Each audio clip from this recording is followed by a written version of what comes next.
Hello everyone, आज हम class 12th का बात सीधी थी पर ये कविता लेकर आए हैं और कविता से संबंधित एमसीक्यू भी हैं।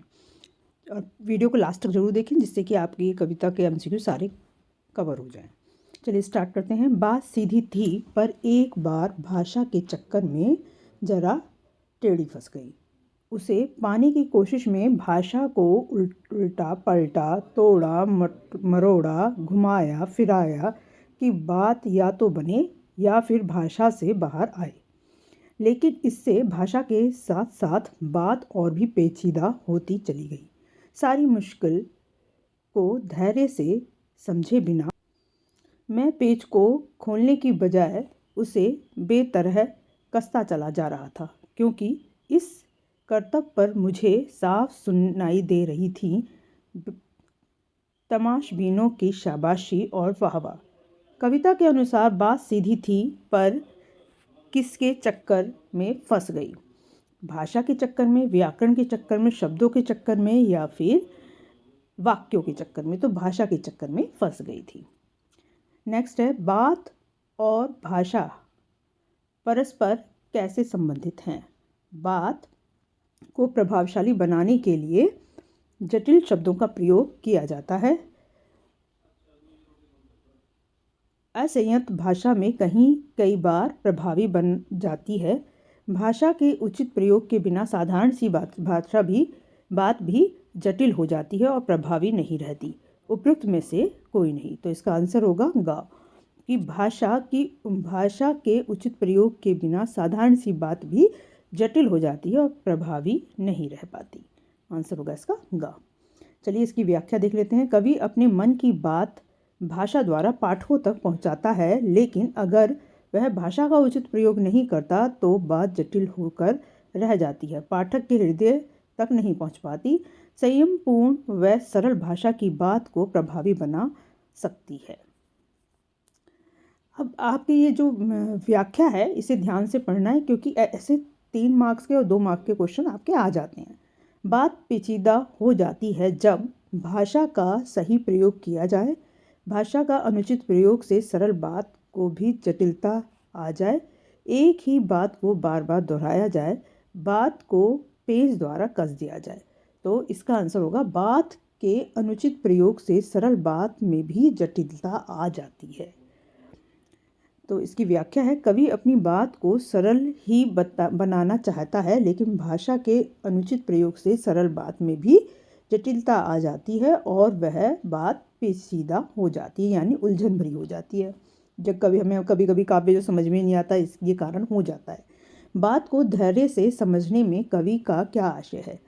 बात को धैर्य से समझने में बहुत समय लग जाना, बात को धैर्य से कसते जाना, बात को धीरतापूर्वक जटिल बनाना या बात को अधीरतापूर्वक तोड़ मरोड़ कर नहीं समझाना चाहिए, बल्कि भाषा के चक्कर में फंसी बात को धैर्यपूर्वक सुलझाना चाहिए। आंसर इसका घ ही होगा।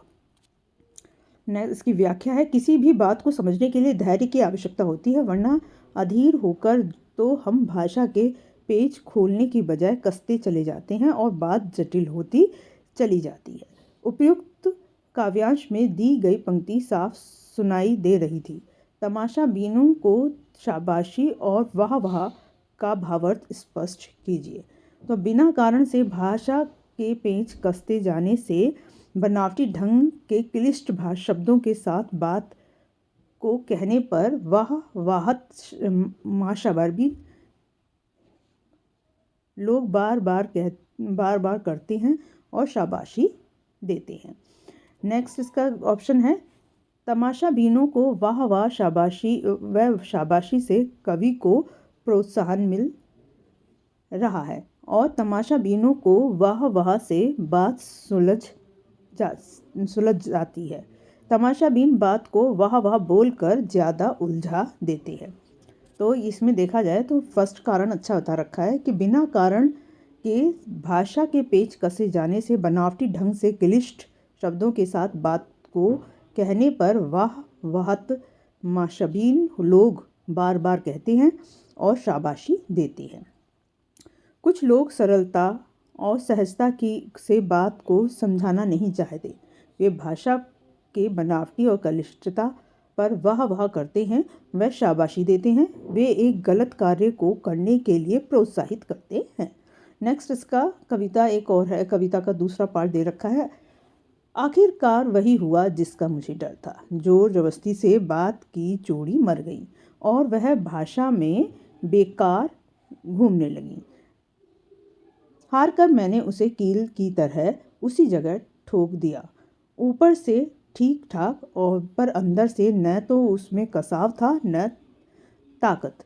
बात ने जो एक शरारती बच्चे की तरह मुझसे खेल रही थी, मुझे पसीने पहुँचते देखकर पूछा, क्या तुमने भाषा को सहूलियत से बरतना कभी नहीं सीखा? बात की चूड़ी मर जाने से क्या तात्पर्य है? बात की चूड़ी को तोड़ देना, बात के प्रभाव खत्म हो जाना, बात की चूड़ी ढीली पड़ जाना, बात ही ना करना। तो बात का प्रभाव खत्म होना आंसर होगा इसका खा। नेक्स्ट है, बात के कसाव व तनाव से कवि का क्या अभिप्राय है? बात का अवांछित प्रभाव पड़ना, बात का वांछित प्रभाव पड़ना डालना, या फिर बात का समाप्त हो जाना, बात के साथ जोर जबरदस्ती करना। तो बात का वांछित प्रभाव डालना।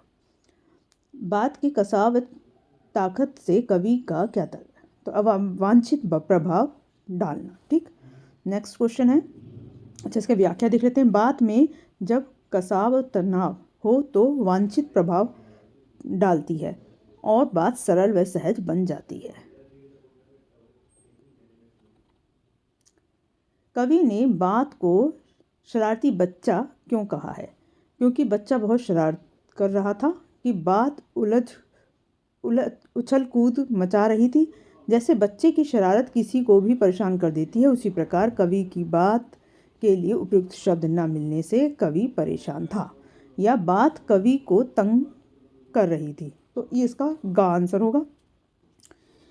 नेक्स्ट इसका व्याख्या में दे रखा है, बात एक शरारती बच्चे की तरह होती है क्योंकि शरारती बच्चे के खेल जिस प्रकार किसी को भी परेशान कर देते हैं, उसी प्रकार शब्दों की कीड़ा भी कवि को परेशान कर देती है क्योंकि वह बात के लिए उपयुक्त शब्दों का चुनाव नहीं कर पा रहा था। हार कर कवि ने बात को किसकी तरह ठोक दिया? पत्थर की तरह, कील की तरह, कांच की तरह, लकड़ी की तरह। तो कील की तरह ठोक दिया, आंसर होगा खा। बात ने कवि से क्या पूछा? क्या कवि ने बात को सहूलियत अर्थात सरलता व सहजता से प्रयोग करना सीखा? क्या भाषा में क्लिष्टता आवश्यक है? क्या बात में अभिव्यक्ति की कमी है? क्या कवि बात करने में अक्षम और अयोग्य है? तो इसमें का इसका आंसर है, क्या कवि ने बात को सहूलियत, सरलता व सहजता से प्रयोग करना नहीं सीखा? आंसर होगा इसका का। अब का आंसर क्यों है कि बात ने कवि से पूछा कि क्या कवि बात को सरल व सहज तरीके से प्रकट नहीं कर सकता?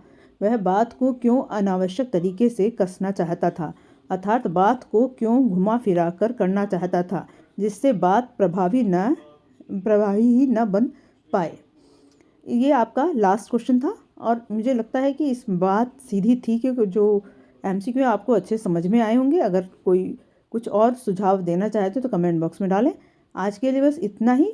आशा करती हूँ कि आपको वीडियो अच्छा लगा होगा। इसके लिए मेरे चैनल को सब्सक्राइब, लाइक एवं शेयर जरूर करें। बेल आइकन पर क्लिक करें जिससे कि आगे आने वाला सहज स्वीकारा है चैप्टर के MCQ आपको मिल सकें। आज के लिए बस इतना ही। धन्यवाद।